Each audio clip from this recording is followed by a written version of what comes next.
Baik, Shalom, selamat siang Bapak Ibu, Saudara-saudara yang dikasihi oleh Tuhan Yesus. Senang sekali pada siang hari ini kita boleh jumpa lagi dalam ibadah siang, di mana pada hari ini kita akan sama-sama untuk mempelajari firman Tuhan melalui pelajaran sekolah sahabat kita. Di mana hari ini kita sudah masuk di pelajaran hari Rabu, yaitu alasan lain untuk berhenti, yang akan dibawakan oleh hamba Tuhan Pendeta Johnson Simorangkir. Dan nanti kita juga akan mengadakan doa persatuan. Sebab itu, biarlah kita awali pertemuan kita pada siang hari ini. Kita akan dengarkan sebuah lagu pujian.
Baik, terima kasih untuk lagu pujian yang boleh mengantarkan ibadah kita pada siang hari ini. Selanjutnya kita akan berdoa. Saya minta Bapak Ritonga untuk layangkan doa buka. Silakan Pak Ritonga. Satu dalam doa. Ya Tuhan, ya Allah kami, Allah yang kami sembah siang dan malam, Allah yang penuh kasih. Tuhan, kami bersyukur dan terima kasih. Tuhan masih memberikan kasih kesempatan untuk belajar firman Tuhan, belajar dari sekolah sahabat untuk pekan ini Tuhan. Biar Roh Kudus Tuhan menuntun kami. Kami berdoa khususnya untuk juga Pendeta Simorangkir yang akan memimpin diskusi ini. Kiranya berkati dia 2 kali ganda. Agar apa yang disampaikan dapat kami mengerti, dan kami juga dapat membagikannya kepada orang-orang sekitar kami.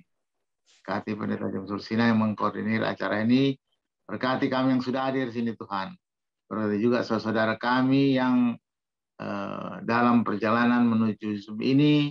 Kiranya Tuhan pimpin tuntun mereka agar semakin banyak juga bahkan mungkin tamu-tamu kami yang ada. Kiranya Tuhan tuntun mereka untuk hadir dalam pembelajaran ini. Tuhan ampunkan segala dosa kami Tuhan. Biarlah Tuhan kasih Tuhan nyertai kami semua. Terima kasih Bapa, jadilah kehendak-Mu. Dalam nama Yesus kami berdoa ucap syukur. Amin. Amin. Baik, saatnya kita akan belajar bersama pelajaran Suka Sabat kita dengan tema alasan lain untuk berhenti yang akan dipaparkan oleh hamba Tuhan Pendeta Johnson Simorangkir. Namun sebelumnya, kita akan terlebih dahulu mendengarkan lagu tema kita, I Will Go.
Ya, silakan Pendeta Johnson Simorangkir.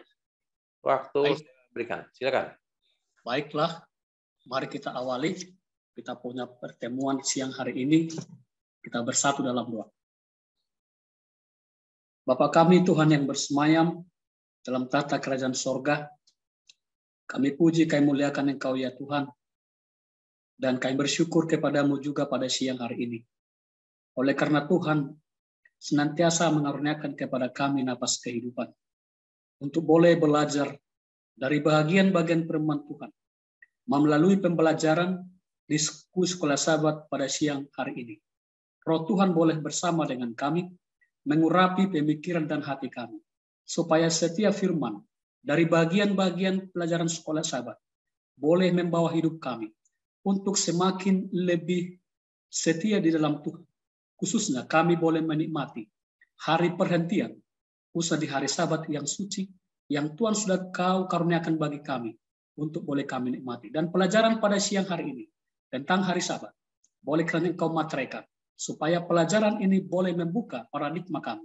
Terpujilah Engkau ya Tuhan, karena kami persembahkan doa ini, dalam nama Tuhan Yesus Kristus, Juru Selamat dan Penebus kami. Amin.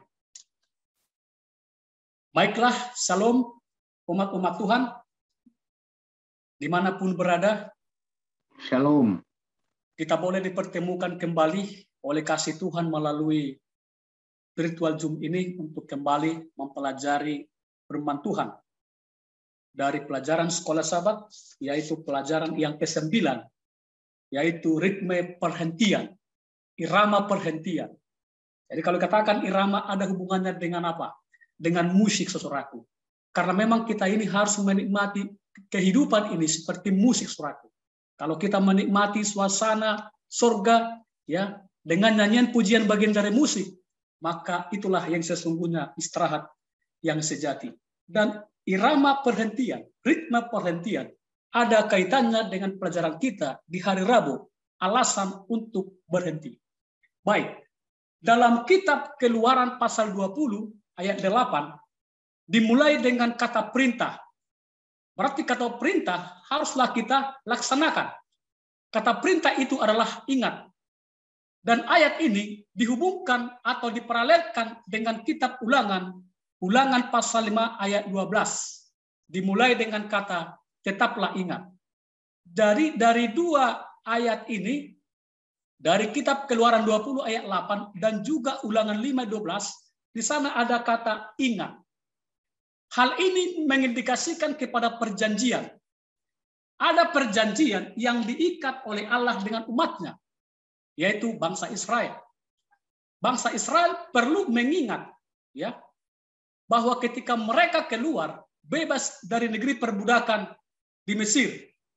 Nah, kata ingat itu merujuk kepada kata Sabat. Dalam kekristenan kita mengenal istilah Sabat. Sabat berasal dari bahasa Ibrani yang dapat diartikan beristirahat. Sabot, beristirahat atau berhenti dari setiap kegiatan ataupun pekerjaan. Dalam perjanjian lama, Sabat adalah perintah dan teladan dari Tuhan Allah sendiri. Ketentuan tentang Sabat diatur dalam 10 hukum Allah, ya, atau dekalog, 10 hukum Allah, terutama di dalam hukum keempat sebagai pusat, ya. Hukum keempat merupakan pusat apa? Pusat daripada isi daripada 10 hukum. Dalam Keluaran 28 sampai 11, peraturan tentang Sabat dikaitkan dengan tindakan Allah untuk berhenti pada hari ke-7 setelah mencipta. Boleh kita itu bandingkan atau komparatifkan dengan kitab Keluaran 1 ayat 1 ya 2 dan 3. Di mana Tuhan Allah telah meneladangkan, mencontohkan Sabat dalam tindakan penciptaan yang dilakukan. Dia mengkhususkan hari ke-7 sebagai hari untuk dia berhenti dari pekerjaan mencipta dan beristirahat. Demikianlah seharusnya kita mengingat dan menguduskan hari Sabat untuk berhenti dari pekerjaan rutinitas yang kita lakukan. Jadi kita berhenti dari setiap pekerjaan yang selalu kita lakukan sepanjang 1 pekan atau 1 minggu.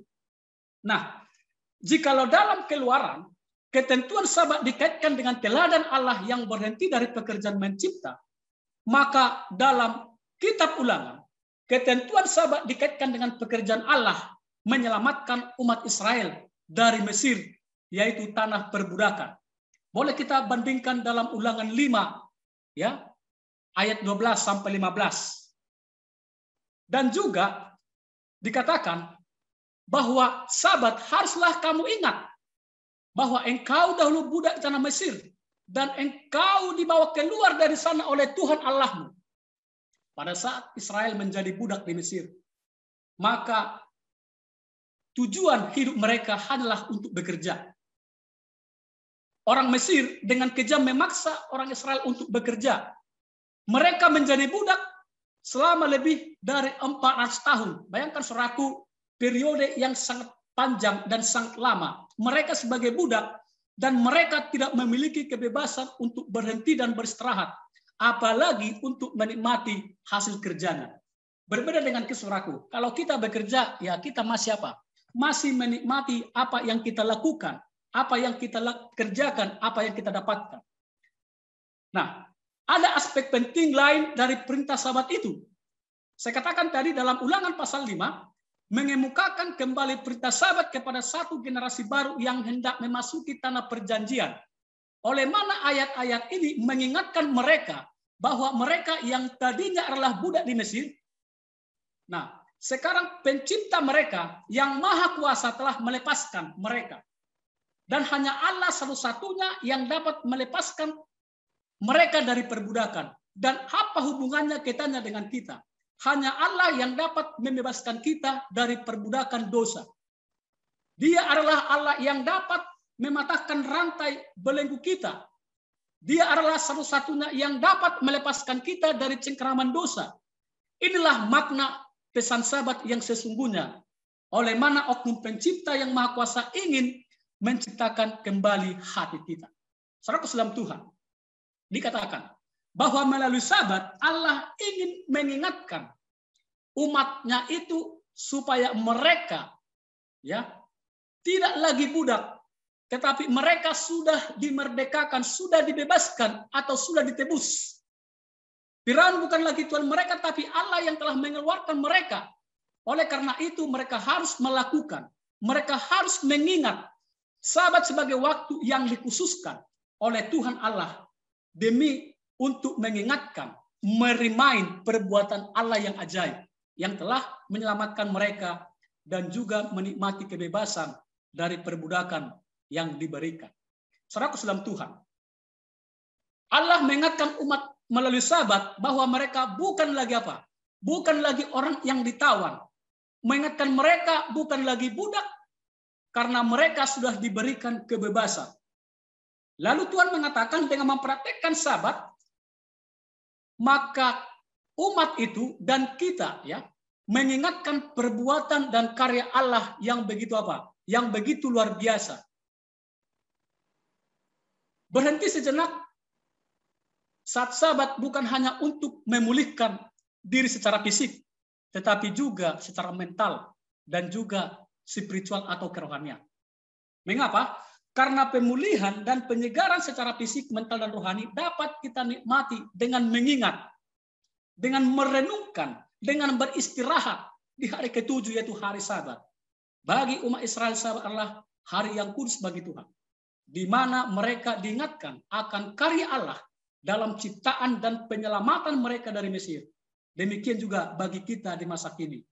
Seharusnya Sabat menjadi waktu kita mengingatkan kita akan karya dan perbuatan Allah yang besar, yang dahsyat dalam hidup kita. Akan kasih dan kebaikan Tuhan dinyatakan kepada mereka dan kepada kita.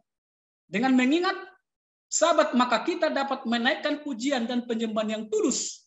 Sebab Sabat seharusnya menjadi waktu di mana kita mengingat akan perintah sehingga kita dapat terus hidup baginya. Saudaraku dalam Tuhan, di hari Sabat kita juga diingatkan bagaimana kita untuk beristirahat melalui ibadah doa, membaca firman Tuhan, kemudian merefleksikan kasih Allah dalam hidup kita. Kita juga dapat mengingat dengan cara menceritakan perbuatan Allah yang ajaib kepada orang lain. Jadikanlah Sabat waktu untuk berhenti sejenak, sehingga kita dapat beristirahat dan mengingatkan Tuhan akan karyanya. Dan karena keluaran bangsa Israel dari tanah Mesir dipandang sebagai simbol atau lambang dari dosa, bebas dari dosa. Kemudian simbol penebusan, kemudian penciptaan. Dan Sabat mengingatkan kita kepada Allah sebagai pencipta. Saudaraku dalam Tuhan, tentu hari Sabat adalah merupakan pusat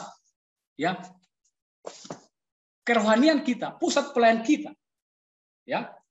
Dikatakan perintah keempat dari hukum Allah yang tak dapat berubah mengharuskan pemeliharaan Sabat hari ke-7 sebagai hari istirahat, berbakti dan melayani sesuai dengan ajaran dan praktik yang dilakukan oleh Yesus. Hari Sabat adalah hari perhubungan yang menyenangkan dengan Tuhan Allah dan juga dengan sesama. Sabat merupakan sebuah lambang penebusan di dalam Kristus. Sabat juga melambangkan penciptaan, diciptakan kembali. Karena kita sudah ditebus oleh apa? Oleh Allah dari dosa. Saudara dalam Tuhan, tentu ada yang perlu kita ingat tentang siapa pemberi hari Sabat. Pemberi hari Sabat adalah namanya Tuhan Allah. Tentu dia memiliki jabatan. Jabatannya apa? Pencipta dan juga penebus. Dan dia juga memiliki kekuasaan. Apa kekuasaannya? Tentu langit dan bumi. Saudara dalam Tuhan, apa yang menjadi alasan lain untuk berhenti hari Sabat. Untuk berhenti, jawabnya adalah hari Sabat.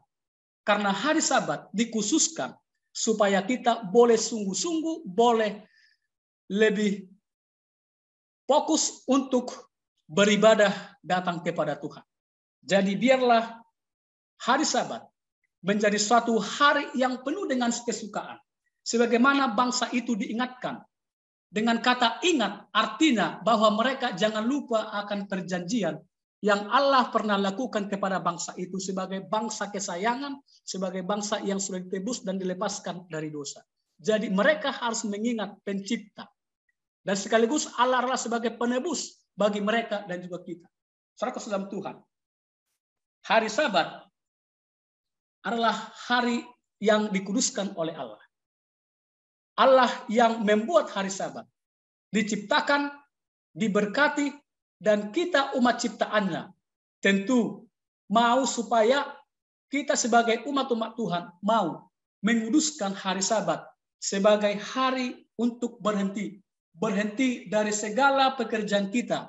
Pekerjaan yang bersifat sekular ataupun duniawi. Gantinya, kita datang kepada Tuhan di dalam hati yang sukacita, di dalam ibadah, dan untuk boleh melayani Tuhan dan sesama. Inilah pelajaran kita pada siang hari ini, alasan lain untuk berhenti pada hari Sabat. Untuk berhenti, tapi yang maksudnya adalah berhenti pada hari Sabat.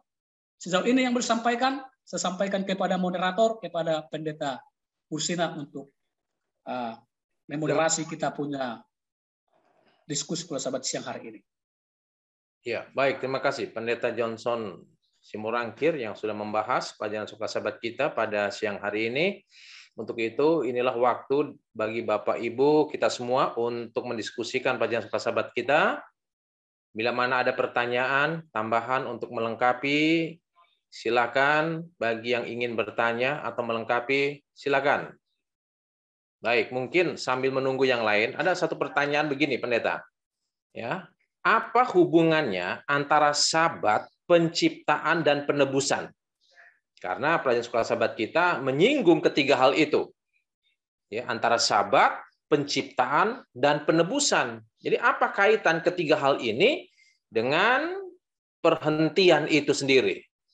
Oke, silakan Pendeta.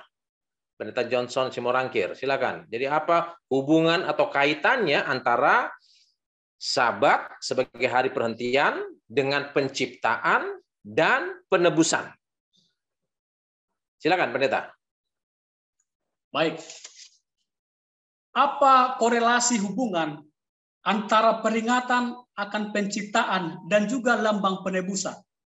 Sebagaimana yang kita ketahui, makna fundamental atau dasar, ya, 10 hukum mengkaitkan Sabat sebagai peringatan penciptaan bumi.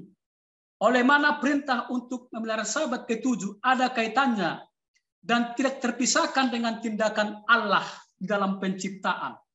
Karena waktu Allah selesai menciptakan, ya, hari pertama sampai hari yang ke-6, maka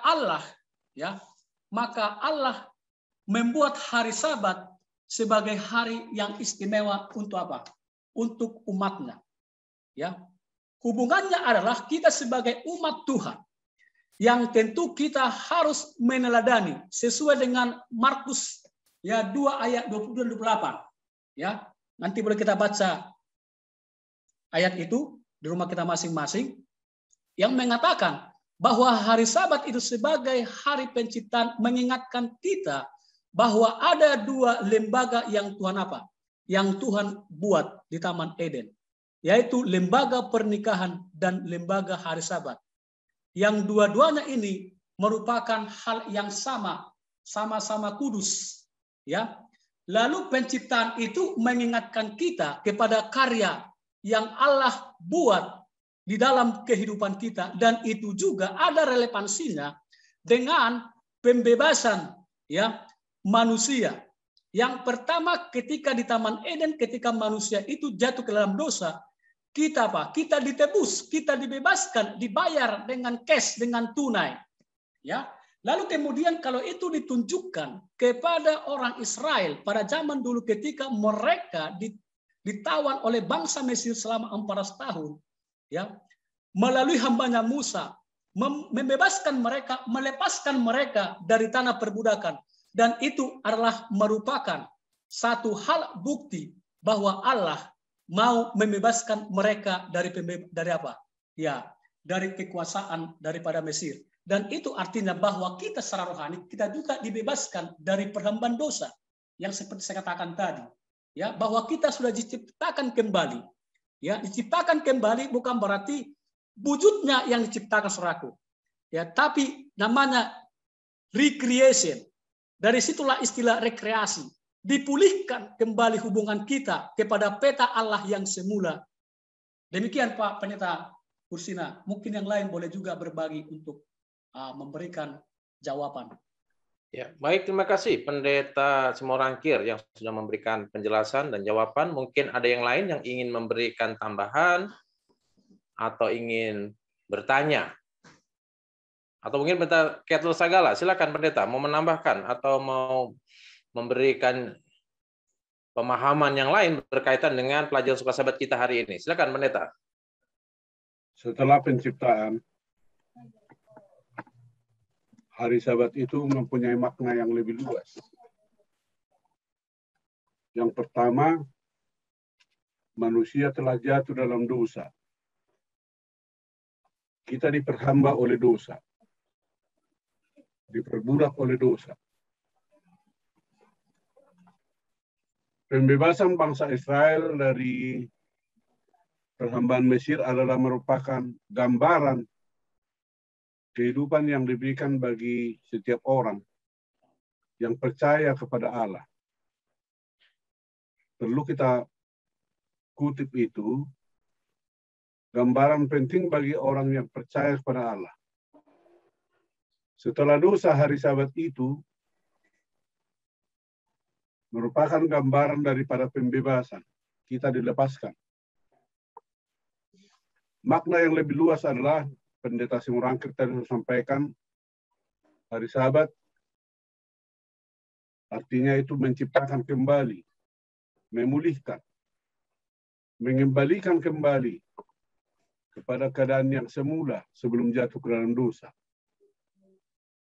Yang kedua, yang ketiga adalah hari Sabat adalah merupakan gambaran penebusan. Kita diciptakan, kita ditebus. Dari mana ditebus?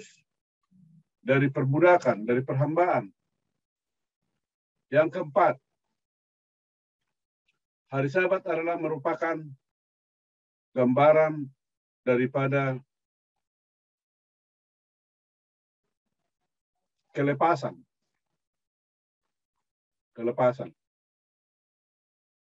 Jadi itulah pentingnya hari Sabat bagi kita, bahwa pada hari Sabat kita ditebus oleh Allah, kita dibebaskan oleh Allah, kita diciptakan kembali supaya mempunyai hubungan yang erat bersama dengan Tuhan. Dengan hubungan yang erat dengan Tuhan, maka kita boleh berada dalam Tuhan, istirahat di dalam Tuhan. Kita tinggal di dalam Tuhan. Jadi, pelajaran penting bagi kita pada saat ini, bagaimana Sabat mengarahkan kita kepada Yesus. Bahwa Yesuslah pembebas, Yesuslah pencipta, Yesuslah pembebas, Yesuslah penebus.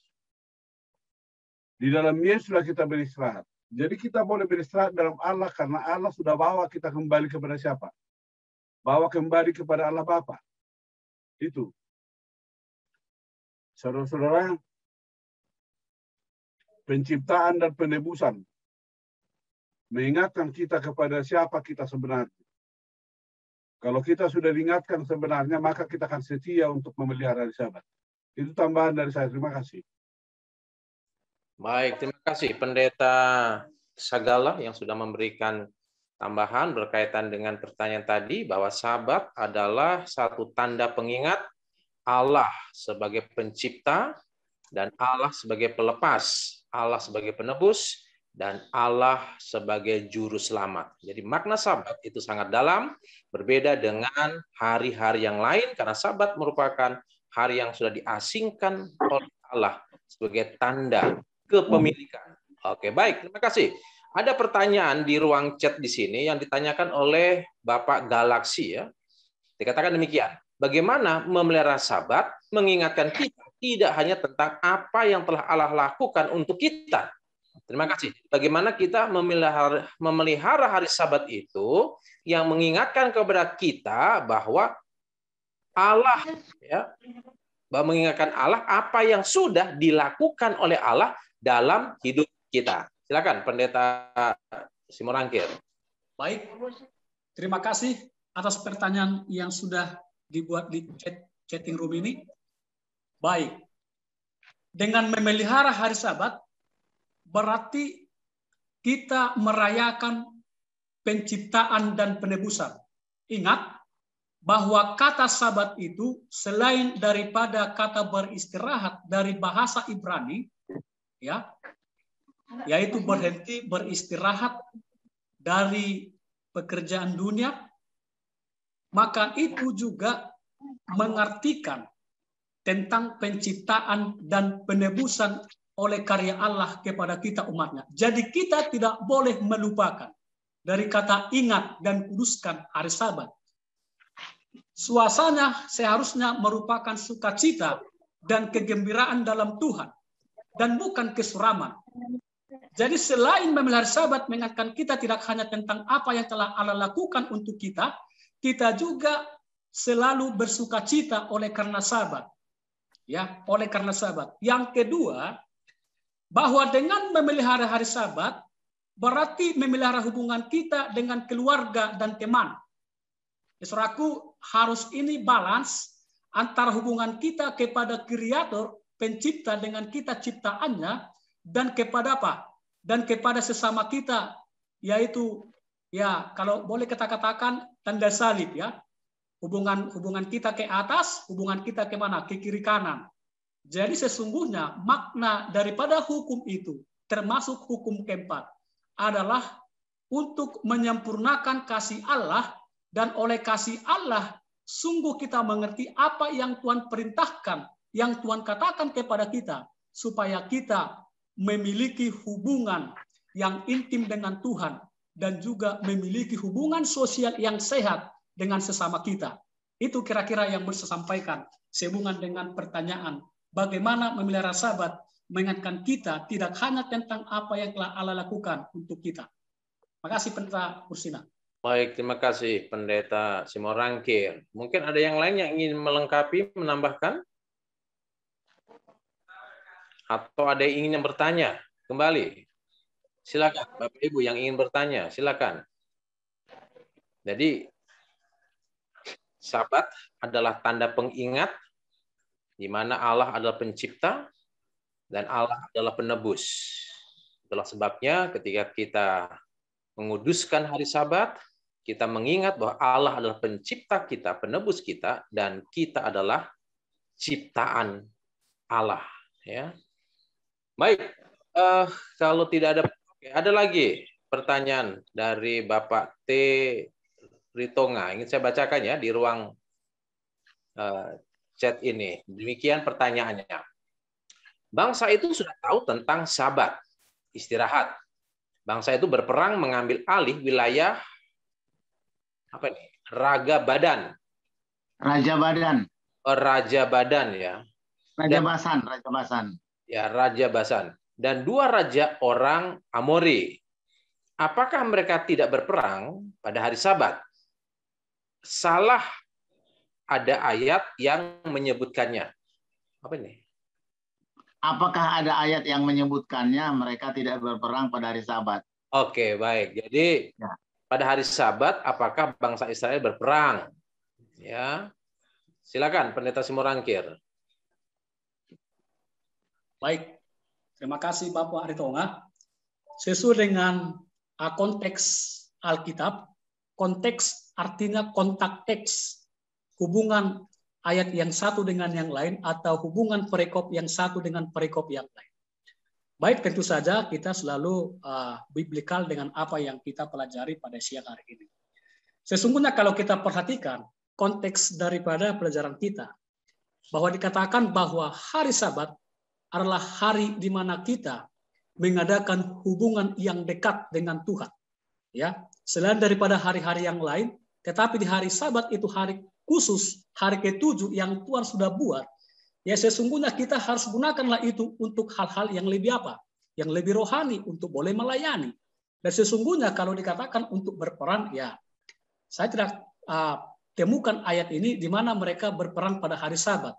Ya, tetapi ketika sudah hari persiapan sudah tiba, maka mereka sesuai dengan nats Alkitab kita, mereka sudah mempersiapkan diri mereka, hati mereka untuk bertemu dengan Tuhan dan juga untuk melayani satu dengan yang lain.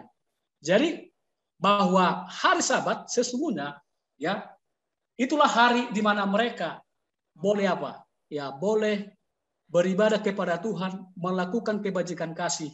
Dan tentu itu sangat dilarang oleh Alkitab. Kalau itu bekerja, apalagi itu apa? Apalagi itu untuk berperang. Nah, yang saya maksudkan di sini bekerja adalah bekerja dari hal-hal sekularisasi. Yang artinya mendatangkan kepentingan, keuntungan secara sepihak pribadi maupun golongan. Karena begitu yang boleh saya bawakan. Jadi tidak diperbolehkan. Ya, sesuai dengan apa? Sesuai dengan perintah hukum hari Sabat, bahwa hari itu adalah hari yang istimewa. Jadi kita harus istimewakan hari Sabat itu, ya, sebagai hari yang Tuhan sudah asingkan bagi kita supaya kita boleh mengingat siapa Dia sebagai pencipta dan kita ciptaannya, dan juga beliau sebagai apa? Sebagai penebus. Saya mau tambahkan Pendeta Husina. Pendeta Simorangkir. Oke, silakan Pendeta Ketler Sagala ingin menambahkan. Silakan Pendeta. Pertanyaan Pak Ritonga, bagaimana dengan berperang? Gitu ya. Apakah mereka berhenti juga berperang, keadaan sedang perang? Keluaran pasal 20 ayat 8 sampai 11 dan juga kepada apa yang diulangi oleh Allah di dalam kitab Ulangan pasal 5 ayat 14. Tetapi hari ke-7 adalah hari Sabat Tuhan. Di dalam Keluaran pasal 20 ayat 8 dikatakan, ingat dan kuduskanlah hari Sabat. Jadi 6 hari lamanya engkau akan bekerja dan melakukan segala pekerjaanmu. Tetapi hari ke-7 adalah hari Sabat Tuhan Allahmu. Maka jangan lakukan sesuatu pekerjaan. Di dalam ayat yang ke-14, pasal 5, kitab Ulangan pasal 5, 14, hal yang sama diulangi oleh Yesus, oleh Allah. Maka jangan melakukan suatu pekerjaan. Jadi, sesuatu pekerjaan itu apapun tidak boleh dikerjakan yang berurusan dengan perkara-perkara duniawi, yang berhubungan dengan hanya pribadi, apalagi bangsa. Dikatakan, jangan melakukan sesuatu pekerjaan. Engkau atau anakmu laki-laki, atau anakmu perempuan, atau hambamu laki-laki, atau hambamu perempuan, atau lembumu, bahkan lembu pun nggak boleh. Ya. Atau keledaimu dan hewanmu, yang manapun itu nggak boleh. Atau orang asing yang menumpang di rumah kita. Ini ada hubungannya dengan pertanyaan tadi, bagaimana memelihara hari Sabat? Bagaimana memelihara hari Sabat? Namun Yesus mengajarkan bahwa berbuat baik tidak salah pada hari Sabat. Jadi sudah pasti berperang juga tidak boleh pada hari Sabat. Begitu jawaban untuk menambahkan apa yang disampaikan Pendeta Simorangkir. Makasih Pendeta. Jadi maksud saya kan Kalau di Alkitab sendiri tidak disebutkan, itu kan hanya perintah. Tapi di dalam perang Yom Kippur, perang 6 hari itu baru saya melihat ada penerapannya begitu, Pendeta. Ya, di perang Yom Kippur itu kan perang 6 hari. Jadi hari ke-7 dia tiap perang gitu. Iya. Tapi secara tertulis belum saya baca, belum temukan gitu. Makasih. Ya, baik Pak Ritonga. Ya, saya kira begini juga ya, bahwa secara prinsip memang hari ke-7 Tuhan larang untuk bekerja, ya, sesuai dalam Keluaran 20 ayat 8 sampai yang ke-11, bagaimana yang sudah kita baca tadi. Dan Musa kembali katakan tetaplah ingat, ya, untuk generasi penerus, generasi muda, agar mereka tetap mengingat Allah sebagai pencipta dan Allah yang menciptakan hari Sabat, di mana Sabat harus disucikan atau dikuduskan. Nah, kalau misalnya bangsa Israel ini diserang oleh musuh pada hari Sabat, ya, ini mereka tidak berperang, ini mereka defense, artinya mereka tidak menyerang, tidak berperang. Tapi kalau mereka diserang oleh musuh pada hari Sabat, apakah mereka berdiam diri? Ya, kalau mereka berdiam diri, habis mereka kan? Dibinasakan mereka pada hari Sabat kalau mereka tidak mempertahankan diri. Nah, jadi mungkin dalam situasi-situasi tertentu, ya, mungkin diizinkan sampai sekarang demikian, ya, hari Sabat bangsa orang Israel tidak menyerang, tidak berperang. Tapi kalau mereka diserang, mereka kan bertahan, ya, mempertahankan diri.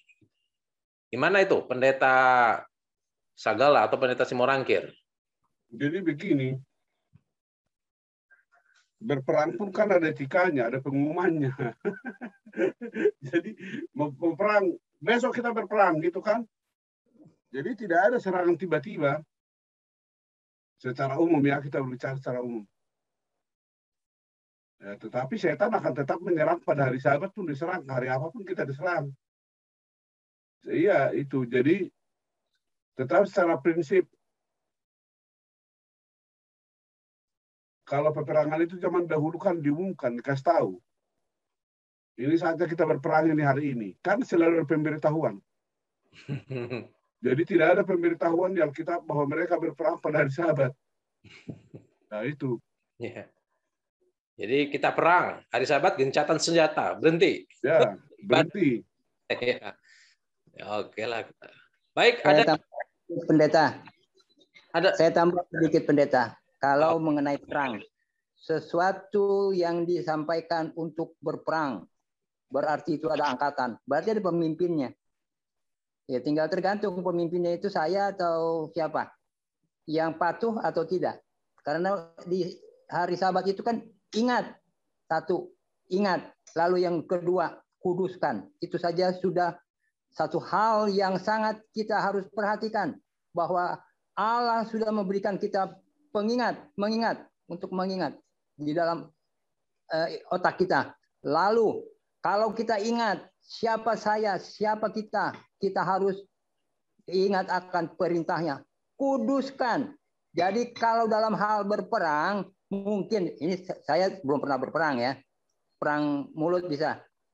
Itu tergantung pemimpinnya, otak kita, pemimpinnya. Kalau pemimpin kita bilang jangan, Jokowi bilang harus beristirahat hari Sabat, pasti menterinya semua juga harus beristirahat, masyarakat juga harus istirahat. Terima kasih. Oke, baik, terima kasih. Ada di ruang chat ini pertanyaan terakhir, ya. Pendeta Simorangkir bisa perhatikan pertanyaan dari Ibu Leni Sitompul. Pertanyaan demikian. Menurut saya pengertian Sabat sangat sederhana dan gampang untuk dimengerti. Boleh dijelaskan apakah alasan lain kita memelihara Sabat selain untuk memperingati penciptaan yang Tuhan lakukan dan menjalankan hukum Tuhan? Jadi alasan lain apa kita untuk memelihara hari Sabat itu selain, ya, selain untuk memperingati penciptaan dan menuruti hukum Tuhan? Silakan Pendeta Simorangkir. Baik. Jadi selain daripada hari Sabat itu mengingatkan kita kepada pencipta kita, dan sebagai pembebas penebus kita, maka hari Sabat itu juga menunjukkan bahwa hari Sabat itu adalah tabiat, karakter daripada Kristus. Ingat bahwa isi hukum, 10 hukum, termasuk salah satunya adalah hukum Sabat, adalah gambaran karakter daripada tabiat Kristus. Kenapa Allah menciptakan kembali manusia itu, recreation, dan kemudian memulihkan, menebus, oleh karena Allah itu menunjukkan tabiatnya, kasihnya yang sempurna. Jadi boleh kita artikan bahwa selain daripada Sabat itu menunjuk, mengindikasikan kepada penciptaan dan penebusan, Sabat itu juga yang kita peringati adalah merupakan tabiat Kristus yang sempurna. Jadi kita dengan menuruti hukum Tuhan hari Sabat, kita ada di dalam kasih Kristus yang sempurna. Itu. Lalu saya tambahkan lagi tadi apa yang sudah ditambahkan oleh Pendeta Sagala, pertanyaan daripada Bapak Ritonga. Sejauh ini tidak ada dalam Alkitab mengatakan bahwa umat atau bangsa Israel itu berperang pada hari Sabat sesuai dengan Alkitab. Ya, tapi kalau di zaman sekarang ya bisa saja mungkin mereka mengadakan serangan, tapi kita tahu bahwa negara itu adalah negara yang sangat sangat maju modern, ya, dengan adanya senjata-senjata yang ya diarahkan oleh musuh bangsa yang mereka hadapi, tentu tidak bisa Pak masuk. Nah, hanya saja saudaraku, sekarang ada juga musuh mau berperang dengan kita saudaraku. Siapa itu saudaraku? Itulah iblis. Itulah yang disebut dengan godaan-godaan supaya kita gagal untuk menguduskan hari Sabat. Ya, sebagaimana Sabat itu adalah tabiat karakter daripada Kristus. Dengan apa? Ya, dengan dibuat kita ya mungkin katakanlah marah-marah, ya kan, marah kepada anak mungkin, ya. Saudaraku, ingat bahwa sesungguhnya musuh kita itu yang kita perang, saudaraku, bukan secara fisik, saudaraku, ya, tapi yang masuk kepada kita adalah secara apa? Secara mental, saudaraku. Nah, inilah saudaraku yang kita harus upayakan dengan pertolongan Tuhan supaya kita boleh menang kepada musuh yang menyerang kita, ya.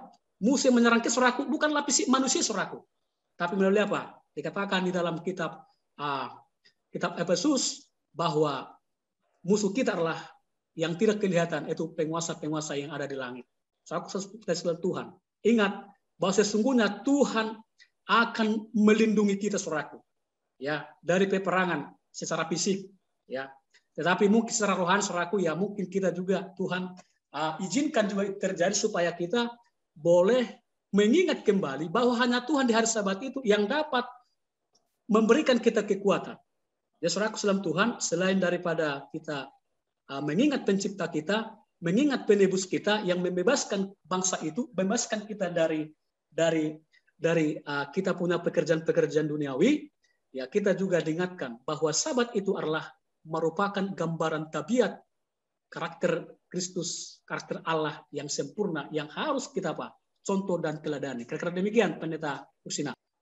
Baik, terima kasih Bapak Ibu untuk diskusi kita pada siang hari ini. Semoga ini boleh bermanfaat dan membawa berkat bagi masing-masing kita. Oke, ada satu lagi. Boleh 1 menit, Pendeta Freddy Panjaitan. Silakan Pendeta, 1 menit karena waktu kita sudah. Baik, terima kasih dengan pertanyaan Ibu Pendeta Stompul. Saya mengambil ayat di dalam Yeskel 20 ayat 20. Dengan kita menguduskan hari Sabat, maka orang lain mengetahui siapa Tuhan yang kita sembah. Siapa Tuhan yang kita sembah? Sudah pasti yang menyuruh hari Sabat beribadah adalah Yesus Kristus, Tuhan. Yang menyuruh hari Minggu bukan Tuhan. Itulah sebabnya kalau kita berbakti hari Sabat berarti jelas Tuhan kita, Sang Pencipta. Kalau kita berbakti hari Minggu, kita bertanya, siapa yang menyuruh berbakti hari Minggu? Kalau kita berbakti hari Jumat, siapa yang menyuruh berbakti hari Jumat? Sudah jelas. Jadi dengan berbakti hari Sabat, Tuhan kita jelas, Sang Pencipta alam kali semesta. Terima kasih. Baik, terima kasih Pendeta Panjaitan. Baik, yang terakhir Pendeta Johnson boleh memberikan closing statement sebelum kita akan mengadakan doa persatuan. Silakan Pendeta.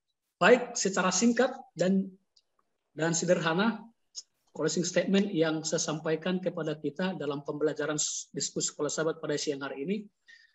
Dengan diciptakan oleh Allah kita kembali, kemudian kita ditebus sebagaimana gambaran yang ditujukan kepada umat Israel, maka ingatlah bahwa Allah satu-satunya yang menjadikan hari Sabat itu untuk boleh kita kuduskan, sebagaimana juga Allah menguduskan. Dan karena Allah menguduskan, mari kita apa? Mari kita teladani apa yang Tuhan perbuat. Sekalipun teladanan kita mungkin tidak sempurna, tetapi dengan kita menuruti apa yang Tuhan perintahkan, maka sesungguhnya saat itu kita sedang meninggikan Tuhan, membesarkan Tuhan. Karena pusat dari apa yang kita pelajari tentang hari Sabat adalah biarlah Tuhan yang akan ditinggikan dan dipuji dan dimuliakan. Inilah pelajaran kita pada siang hari ini yang bisa saya bawakan. Ya, baik. Terima kasih Pendeta Simorangkir. Kita akan dengarkan lagu pujian dan nanti doa tutup akan dilayangkan oleh Pendeta Johnson Simorangkir.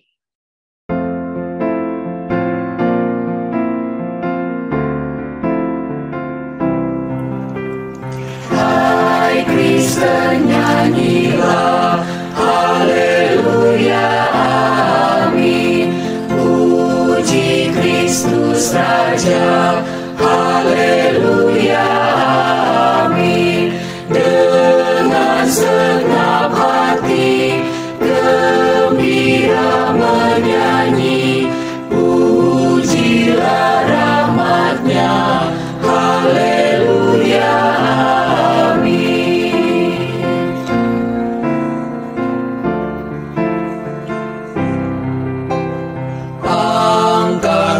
Hatimu, haleluya, amin.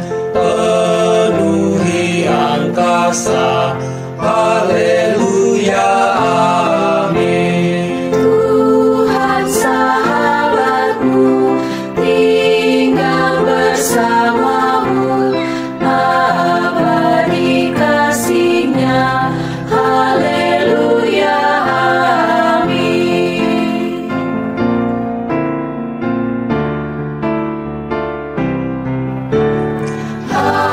pujilah Raja, haleluya, amin.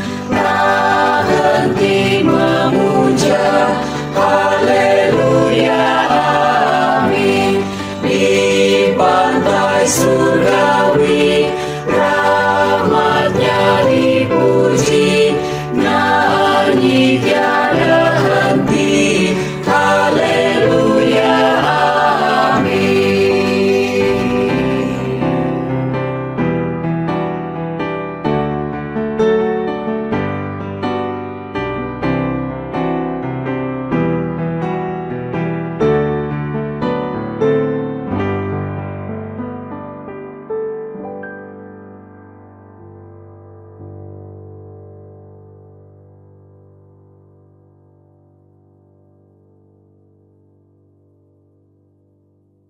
Mari kita berdoa.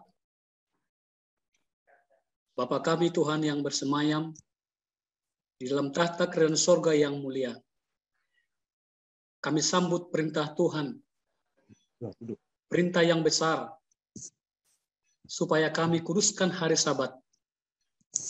Kami sucikan hari Sabat dengan menguduskan hari Sabat sebagai hari perhentian, di mana kami boleh beristirahat dalam persekutuan kami dengan umat, dan di dalam hubungan kami dengan Engkau. Maka kiranya ya Tuhan, hidup kami semakin lebih layak berkenan di hadapan Tuhan.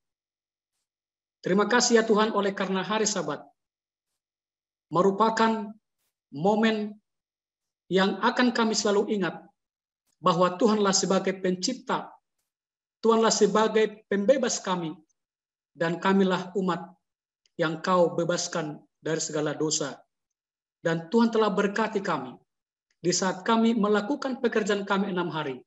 Dan bila mana kami tiba di hari Sabat, kiranya hari Sabat membawa suasana sorga dan sukacita dalam kehidupan kami umat-umat-Mu. Dengan belajar firman Tuhan pada siang hari ini, maka urapilah pikiran hati kami semua ya Tuhan, agar kami dapat menerima, dapat mengerti, bahkan dapat menghidupkan bahwa oleh karena perintah Tuhan hari Sabat, itu akan tetap kami kenang sampai selama-lamanya, sampai kami tiba dalam kerajaan sorga. Oh Tuhan yang di sorga, berkati kami yang sudah bergabung, baik melalui virtual Zoom, melalui Facebook, dan juga melalui YouTube. Semua pemirsa yang sudah terhubung, maka biarlah berkat surga boleh menjadi bagian kami semua ya Tuhan. Dan di atas semuanya itu biarlah puji-pujian kami, biarlah penyembahan kami, biarlah doa-doa yang kami persembahkan kepada Tuhan, kiranya itu hanya untuk memuliakan, membesarkan nama Tuhan. Tuhan di sorga, angkatlah tanganmu untuk boleh memberkati kami. Ketika hamba-Mu Musa dan Harun mengangkat tangan kepada umat Tuhan, Tuhan memberkati kita dan melindungi kita. Tuhan menyinari kita dengan wajah-Nya dan memberikan kepada kita kasih karunia. Tuhan menghadapkan wajah-Nya kepada kita dan memberikan kepada kita damai dan sejahtera. Kiranya kasih dari Allah Bapa, kasih karunia dari Tuhan kita Yesus Kristus, dan persekutuan Roh Kudus memberkati kita di dalam melanjutkan pelayanan pekerjaan kita hari ini sampai Tuhan datang. Kami persembahkan doa ini dalam nama Yesus. Amin. Selamat bertemu kembali dengan kami di Jemaat Fisdak. Bagi saudara dan saudari yang sudah bergabung dengan kami di acara ibadah kita pada saat ini, sore menjelang malam di waktu New Jersey, pagi hari waktu Indonesia, dan waktu-waktu lainnya di mana Anda berada, kita bersyukur memiliki kesempatan untuk dapat beribadah bersama-sama pada saat ini. Baik saudara, seperti biasa saya akan membagikan pelajaran kita, dan pada malam hari ini pada malam hari ini waktu Amerika ya, kita akan membahas satu judul tentang keadaan yang baru. Keadaan yang baru atau new circumstances ya, new circumstances. Mari kita langsung kepada pelajaran kita pada saat ini ya. New circumstances. Baik, setelah 40 tahun mengembara di padang belantara, satu generasi baru dengan ingatan yang samar-samar tentang Mesir, jika ingatan itu masih ada ya, telah menjadi dewasa. Jadi satu generasi baru ini telah menjadi dewasa, dan mereka telah mereka lah yang saat ini memiliki kesempatan untuk masuk ke tanah perjanjian ya. Mereka itu generasi baru ini memiliki pengalaman hidup yang sangat berbeda dari pengalaman orang tua mereka. Generasi baru ini telah menyaksikan kurangnya kepercayaan orang tua mereka. Ini satu poin. Nanti kita akan lihat ya bagaimana. Ya tadi malam ada yang bertanya ya, kenapa Tuhan sudah jelas berbicara tentang hari Sabat, tapi kenapa banyak umat manusia yang tidak lagi mengikuti atau tidak percaya? Dan itu memang adalah bagian dari umat manusia ya. Masalah kepercayaan tersebut. Dan generasi kedua yang keluar dari Mesir itu telah menyaksikan kurangnya kepercayaan dari generasi yang pertama, yaitu orang tua mereka. Dan sebagai akibatnya, mereka juga ini harus mengembara di padang belantara, sementara generasi orang tua mereka telah mati. Mereka mendapat hak istimewa untuk memiliki tempat kudus di tengah-tengah perkemahan mereka, dan dapat melihat awan yang menunjukkan kehadiran Allah melayang-layang di atas kemah suci. Jadi itu ada simbol Allah ya, tiang awan tiang awan dan tiang api pada malam hari, tiang awan untuk menjaga mereka dari panas terik di padang gurun, dan tiang api untuk memberikan juga kehangatan, karena di padang gurun ya seringkali cukup dingin pada malam hari dan juga perlu terang. Itu menandakan kehadiran Allah ya. Lalu ada juga kemah suci, menandakan juga kehadiran Allah di tengah-tengah mereka ya. Jadi, dan bukan itu saja, bukan hanya kehadiran Allah yang diberikan kepada mereka, tetapi direction, arah Allah juga diberikan. Bagaimana arah itu?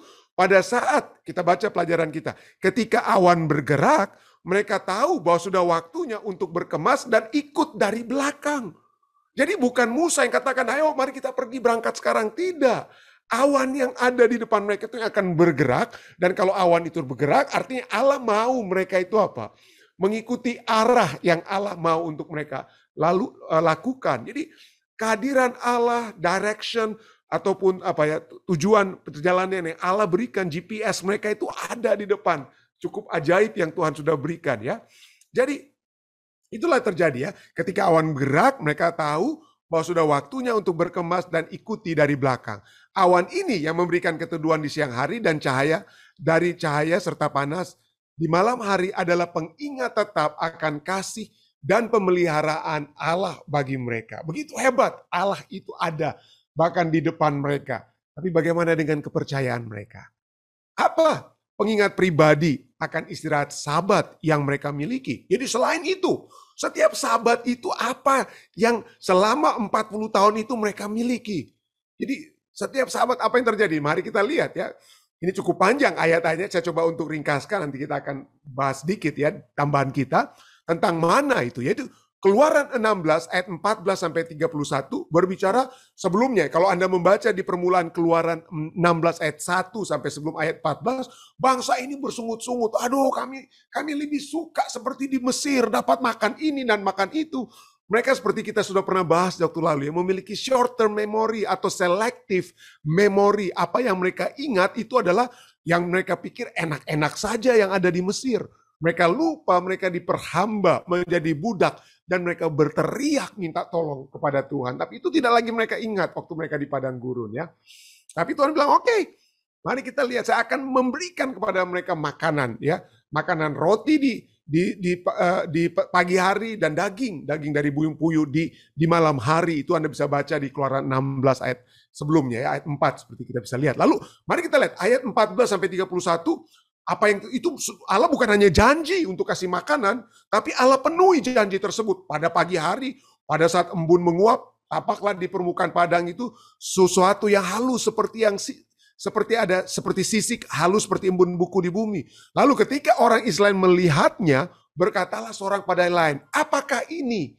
Nah, bahasa Ibrani untuk apakah ini adalah man'u, ya, man'a atau man'u man'a. Dengan kata lain, kata mana itu artinya apa? Apa ini? Jadi itu nama mana, makanan tersebut adalah, artinya itu adalah apakah ini? Ya, sebab mereka tidak tahu, katanya. Mereka tidak tahu, ya. Tapi Tuhan melalui Musa katakan apa? Inilah roti yang diberikan Tuhan kepadamu menjadi makananmu. Pungutlah tiap-tiap orang menurut keperluannya. Kamu boleh ambil untuk seisi kemahmu segomer seorang menurut jumlah jiwa. Demikianlah mereka orang Israel itu kumpulkan. Ayat 18 menarik sekali, ya. Ketika mereka menakarnya dengan gomer, maka orang-orang yang mengumpulkan banyak tidak kelebihan. Dan orang yang mengumpulkan sedikit tidak kekurangan. Tiap-tiap orang mengumpulkan menurut apa? Keperluannya.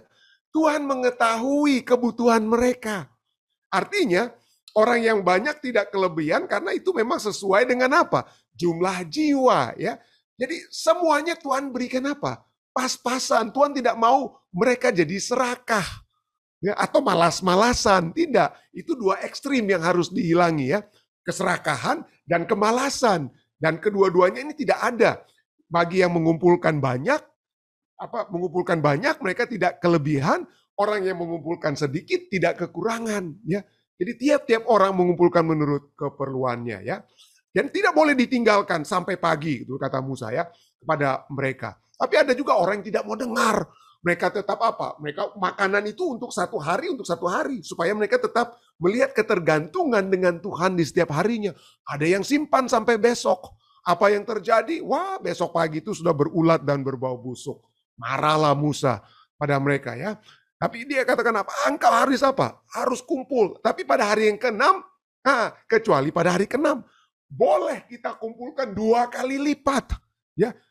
Ayat 22, pada hari yang ke-6, mereka memungut roti itu 2 kali lipat banyaknya. 2 gomer untuk tiap-tiap orang, bukan lagi 1 gomer. Dan datanglah, ya, inilah yang dimaksudkan Tuhan. Kenapa? Kenapa harus kumpulkan hari Jumat? Ya, kenapa hari Jumat, hari ke-6 itu harus apa? Kumpulkan 2 kali lipat. Kenapa? Karena ini Musa katakan, ya. Pada hari yang ke-6 mereka memungut roti itu 2 kali lipatnya 2 gomer. Kenapa? Ayat inilah yang dimaksudkan Tuhan, ayat 23. Berkatalah Musa kepada mereka, inilah yang dimaksudkan Tuhan. Besok adalah hari perhentian penuh, Sabat yang kudus bagi Tuhan. Jadi hari ke-6, setelah hari ke-6 adalah hari ke-7. Hari ke-7 itu adalah Sabat, ya. Nah, banyak orang bingung apa kata ini siapa, belum tentu ini Sabat, ini Sabtu lah. Kalau Anda melihat ungkapan kata sabat itu adalah menunjuk pada Sabtu, sabato dan lain sebagainya. Anda lihat bahasa-bahasa di dunia, hari Sabtu, hari ketujuh itu adalah hari apa ya? Hari Sabtu itu adalah hari ketujuh, sabat ya. Nggak perlu lagi kita perdebatkan dengan kata lain. Kalau kita melihat dari bahasa-bahasa yang ada di seluruh dunia ya, itulah hari perhentian. Ya, sabat artinya rest. Ya, sabat artinya rest, itulah hari perhentian. Sabat yang kudus bagi Tuhan ya. Maka roti itu kamu perlu bakar dan seterusnya ya. Dan selanjutnya kata Musa ya. Ayat 25 selanjutnya kata Musa, makanlah itu pada hari ini. Sebab pada hari ini, hari ketujuh itu apa? Adalah sabat untuk Tuhan. Pada hari ini tidaklah kamu mendapatkannya di padang. Jadi sebelum ini Keluaran 16 ini jauh sebelum apa ya? Jauh sebelum apa? Sebelum pemberian apa? Pemberian kedua loh batu, 10 firman Tuhan atau 10 hukum Tuhan di Keluaran 20. Jadi sebelum perintah Tuhan itu sesungguhnya mereka sudah kuduskan apa ya? Sudah kuduskan sabat seperti nenek moyang mereka sebelumnya itu Adam dan Hawa. Ya, Adam dan Hawa kuduskan hari sabat ya. Lalu Keluaran 16 ayat 26 katakan 6 hari lamanya kamu memungutnya. Tetapi pada hari yang ketujuh ada sabat rest. Maka roti itu tidak ada pada hari itu. Ya, tetapi ketika pada hari ketujuh ada dari bangsa itu yang keluar memungutnya, tetapi mereka tidak apa? Mendapatkannya. Sebab itulah Tuhan berfirman kepada Musa, berapa lama lagi kamu menolak mengikuti segala perintahku dan hukumku? Jadi dengan kata lain orang bilang, loh kok sudah ditulis tentang perintah dan hukum Tuhan di Keluaran 16, bukankah nanti munculnya di Keluaran 20? Ini kan baru beberapa hari saja mereka keluar dari Mesir. Itu kan belum ada. Nah ini hukum Tuhan itu yang kita lihat di dalam Keluaran 20 itu, Tuhan yang tulis di atas 2 loh batu dengan jari-jari Tuhan itu hukum tulisan. Tapi sebelumnya hukum lisan dan diucapkan dari mulut ke mulut itu sudah ada dari zaman siapa? Dari zaman Adam dan Hawa sampai kepada mereka. Lah mungkin saja waktu mereka di Mesir, mereka sudah melupakan sedikit. Tetapi itulah sebabnya Tuhan harus menulis ke dalam 2 loh batu, bukan di pasir. Supaya gampang di ombak bikin hapus atau di daun bisa hancur. Daun lain. Tapi Tuhan tulis di atas loh batu supaya itu menandakan ini karakter Tuhan. Menyatakan apa yang Tuhan sukai dan apa yang Tuhan tidak sukai. Apa yang dilakukan oleh umat-umat yang menuruti firman-Nya. Ke-10 firman Tuhan tersebut termasuk hukum hari Sabat. Itu adalah hal yang disukai oleh Tuhan. Ini sudah dinyatakan ya. Sudah dinyatakan juga dalam Keluaran 16 itu ya. Ayat 29. Perhatikanlah. Tuhan telah memberikan sabat itu kepadamu. Itulah sebabnya pada hari ke-6 ia memberikan kepadamu roti untuk 2 hari. Tinggallah kamu di tempatmu masing-masing. Seorang pun tidak boleh keluar dari tempatnya pada hari ke-7 itu. Lalu beristirahatlah bangsa itu pada hari ke-7. Umat Israel menyebutkan namanya mana. Ya, apa itu? What is that? Mana. Warnanya putih seperti ketumbar dan rasanya seperti rasa kue madu. Inilah peristiwa mana ini ya. Yang menunjukkan tentang apa? Sebelum 2 loh batu, sudah Tuhan berikan tentang apa ya? Perintah dan hukumnya itu sudah ada. Ya, itu karena itu bukan hanya diberikan kepada orang Israel, tapi kepada Adam dan Hawa sebelumnya, saudara ya. Nah inilah sebabnya. Pelajaran kita katakan, berlawanan dengan teologi populer. Yang orang katakan, ya nggak perlu lagi kita piara sabat ya. Ayat-ayat ini membuktikan bahwa sabat hari ke-7 mendahului pemberian hukum di Sinai. Apa yang sedang terjadi di sini? Apa yang terjadi ya? Makanan khusus mana? Makanan khusus yang diciptakan Tuhan adalah pengingat setiap hari akan fakta bahwa Sang Pencipta menopang ciptaannya. Dengan cara yang sangat nyata, Tuhan menyediakan kebutuhan mereka. Setiap hari adalah mujizat dengan makanan muncul dan menghilang bersama dengan apa? Matahari harus pagi-pagi. Harus pagi-pagi itu diambil. Begitu matahari muncul nggak ada lagi. Ya. Jadi memang harus apa ya? Rajin bangun pagi dengan kata lain gitu ya. Kapan saja ada orang yang mencoba menimbunnya untuk hari berikutnya, itu akan membusuk dan berbau. Namun setiap hari Jumat cukup untuk 2 porsi.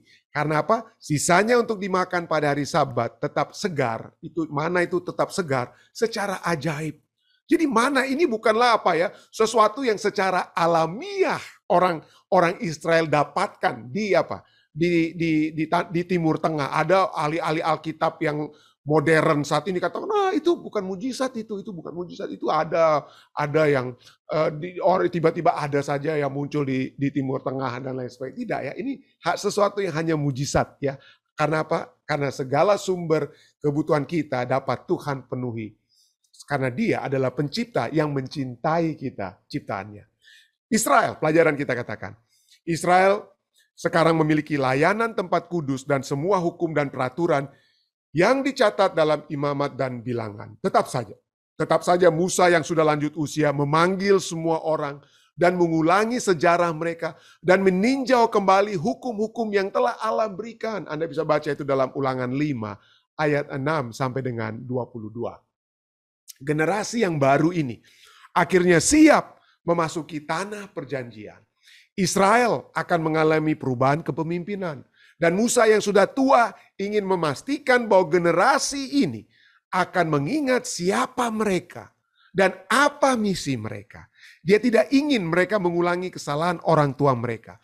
Maka dia mengulangi hukum Allah. 10 perintah diulangi sehingga generasi ini yang siap untuk menaklukkan Kanaan tidak akan lupa. Ya, jadi Ulangan, tadi kita sudah ayatnya sudah ditunjukkan Ulangan 6 ya. Ulangan 5 ayat 6 sampai 22 itulah Ulangan mengulangi kembali hukum-hukum yang diberikan kepada generasi yang baru ini. Nah, pertanyaan bagi kita, dalam pengalaman pribadi kita, kedatangan Yesus yang kedua kali tidak pernah lebih dari beberapa saat setelah kita mati. Betul, puji Tuhan kalau saya masih hidup, saya bisa melihat kedatangan Yesus. Saya sudah ulang-ulangi ini ya. Seperti pelajaran kita juga selalu ulangi. Tapi pada saat saya mati, misalnya, kalau saja saya mati, maka hal yang terjadi setelah saya mati, satu hari artinya setelah saya bangun dari tidur saya, maka berikutnya yang saya akan lihat adalah siapa? Kedatangan Yesus yang kedua kali. Karena itu, pelajaran kita katakan, karena itu, kedatangan Yesus itu selalu dekat. Bahkan mungkin lebih dekat daripada yang kita bayangkan. Kenapa? Karena kita tidak tahu kapan kita meninggal kan. Jadi kita selalu dekat. Jadi kedatangan itu selalu lebih dekat daripada yang kita bayangkan.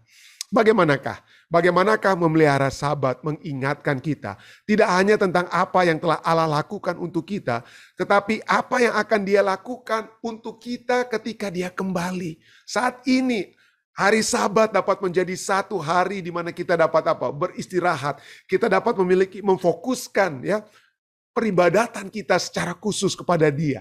Di hari yang Dia sudah apa? Di hari yang Dia sudah tentukan. Nah, kenapa kita tidak bisa bebas apa ya?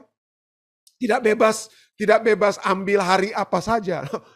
Saudara, nanti kita akan lihat ya, bahwa apa yang Tuhan perintahkan itu ada tujuannya. Apa saja yang Tuhan perintahkan. Kenapa Tuhan harus berikan buah pohon pengetahuan baik dan jahat? Ya, dengan kata lain, itu adalah ujian ketaatan. Jadi pada saat Tuhan menempatkan satu pohon di Taman Eden, ya ada begitu ratusan ribu pohon-pohon buah, saudara. Yang saat ini ya, yang kita bisa lihat dalam dunia saat ini, apalagi di waktu masih sempurna di Taman Eden. Tapi coba kita lihat, kenapa Tuhan harus berikan satu pohon? Ya, yang tidak boleh untuk dimakan oleh Adam dan Hawa.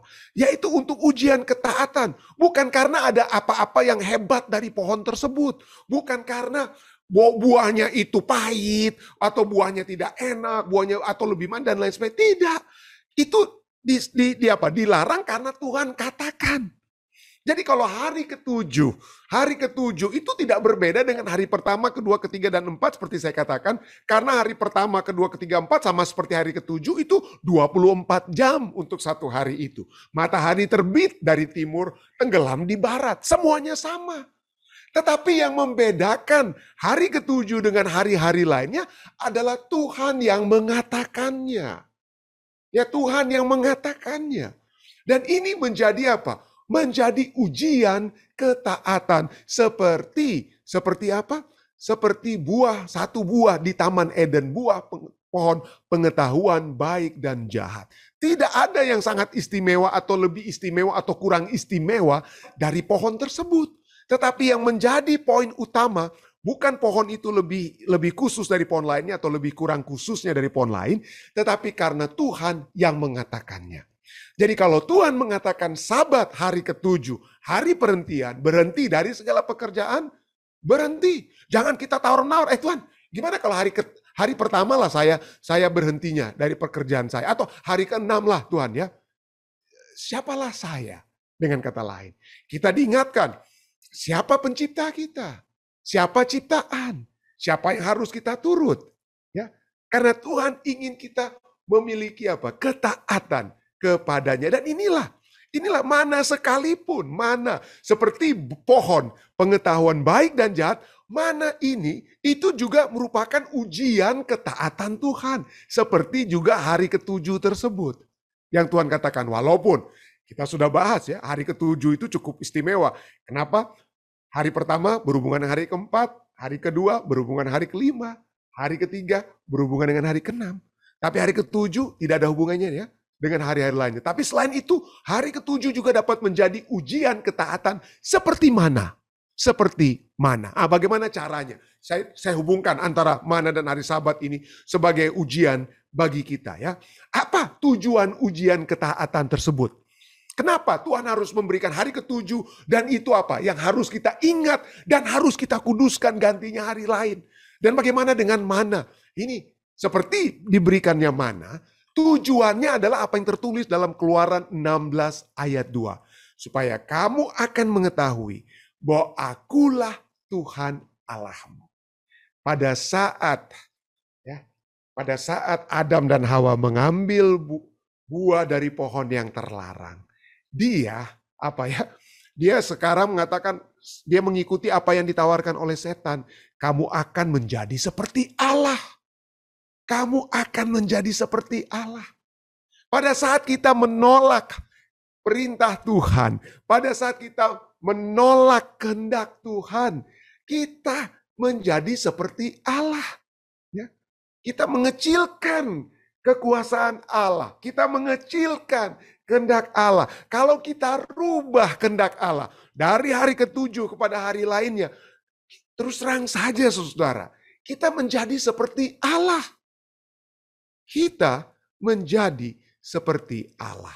Tapi Allah mau pada saat kita taat, kita akan mengetahui bahwa Dialah Tuhan Allah kita.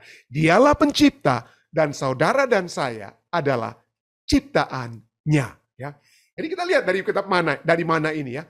Bagaimana Tuhan memberikan 2 janji dan 2 instruksi di dalam pemberian mana tersebut ya. Janji pertama itu dalam Keluaran 16 ayat 4. Janji pertama itu apa? Berfirmanlah Tuhan kepada Musa, sesungguhnya aku akan menurunkan dari langit hujan roti bagimu. Ya, jadi bukan tetesan roti, tapi hujan artinya cukup. Ya, cukup, banyak, semua akan apa? Semua akan dapat. Semua akan dapat. Lalu janji keduanya apa? Ini janji pertama. Ada janji kedua. Ya, yaitu pada apa? Pada hari yang ke-6, bukanlah setiap hari ya. Pada hari yang ke-6 yang di bawah itu akan terdapat 2 kali lipat banyaknya dari apa yang dipungut mereka sehari-hari. Itu pada hari yang ke-6 itu ya. Keluaran 16 ayat 26. 6 hari lamanya kamu memungutnya, tetapi pada hari yang ke-7 ada Sabat, maka roti itu tidak akan ada pada hari ke-7 tersebut. Ya, kenapa? Tidak ada. Anda harus kumpulkan pada hari apa? Ada pada hari yang ke-6. Itulah janjinya ya. Janjinya pada hari Sabat. Janji pertama setiap hari ada mana. Janji kedua pada hari Sabat tidak akan ada apa? Tidak akan ada roti. Jadi instruksinya bagaimana? Apa instruksi? Instruksi pertama Keluaran 16 ayat 4 dan 19 ya. Maka bangsa itu akan keluar dan memungut tiap-tiap hari sebanyak yang perlu untuk sehari. Sebanyak yang perlu untuk sehari. Seorang pun tidak boleh meninggalkan daripadanya sampai pagi. Nah, ini satu pelajaran juga buat saya ya, mungkin secara pribadi ya. Saya nggak mau bilang, ya mungkin untuk kita semua ya. Artinya begini, makanan kita itu adalah harus kita takar dengan kata lain. Tuhan aja takar kan 1 gomer sehari. Ada takarannya, ada kebutuhan. Tuhan tahu kebutuhan tubuh kita itu seberapa banyak. Ya, kebutuhannya. Jadi dia tahu 1 hari kebutuhan manusia untuk 1 mana itu 1 gomer. Dengan kata lain, saudara, jangan seperti, ya maaf saja ya, ada istilah di kami, di orang-orang Manado. Kita punya istilahnya apa? Pinjam hari. Istilah di Manado artinya pinjam hari. Apa artinya pinjam hari? Artinya pinjam hari, kita bukan lagi makan makanan untuk secukupnya bagi kita, sesuai kebutuhan tubuh kita, gizi kita, nutrisi kita untuk 1 hari ini, tapi untuk 1 minggu kita langsung hantam untuk 1 hari. Ya, 1 minggu punya kita hantam 1 hari, makan sebanyak-banyaknya. Dan kita ya, saya sering kasih kasih seminar ya. Jadi ada otak juga, ada otak bukan otak ya, ada saraf atau apalah yang memberikan instruksi kepada otak bahwa perut kita itu sudah sudah kenyang. Tetapi instruksi tersebut, aliran tersebut dari perut ke otak itu seringkali terlambat. Jadi makanya orang-orang Jepang katakan, kenapa orang-orang Jepang tidak banyak yang gemuk-gemuk? Kenapa dikatakan kalau kita sudah 75% rasa kenyang, kalau sudah rasa sedikit 75%, itu artinya sudah kenyang sekali. Kenapa? Karena 25% itu terlambat sampai ke otak kita untuk menyatakan bahwa kamu sudah kenyang. Jadi seringkali pada saat saya makan, seringkali wah, belum kenyang nih, belum kenyang. Padahal sesungguhnya itu sudah berlebihan.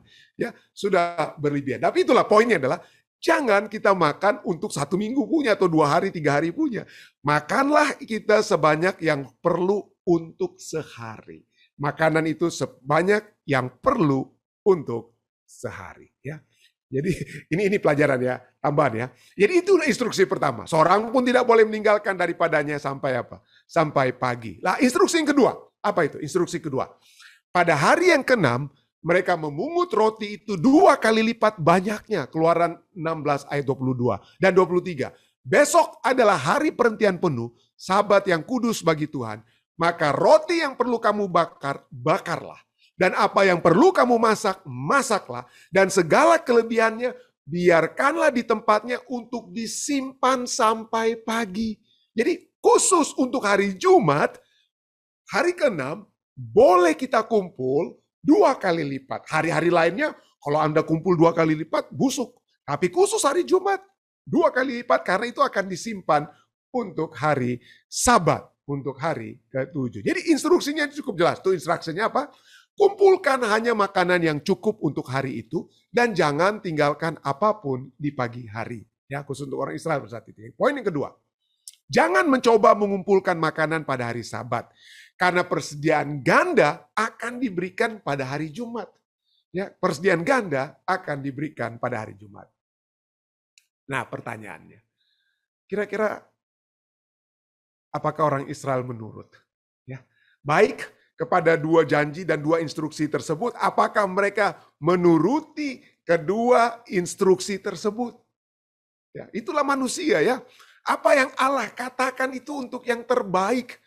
Ya, yang Allah instruksikan, Allah tidak akan memberikan instruksi kepada saudara dan saya untuk mencelakakan kita. Ya, Allah tidak akan lakukan tersebut. Kalau Allah memberikan instruksi, itu untuk kebaikan kita. Tidak ada yang buruk, tidak ada yang jahat keluar dari Allah. Apalagi dia sudah memberikan instruksinya untuk apa? Kehidupan yang terbaik. Tapi inilah manusia. Apa yang dibuat oleh orang-orang Israel pada saat itu? Keluaran 16 ayat 20. Tetapi ada yang tidak mendengarkan Musa dan meninggalkan daripadanya sampai pagi. Lalu apa yang terjadi dengan mana tersebut? Mana tersebut berulat dan berbau busuk. Ya. Mana tersebut berulat dan apa? Berbau busuk. Ya.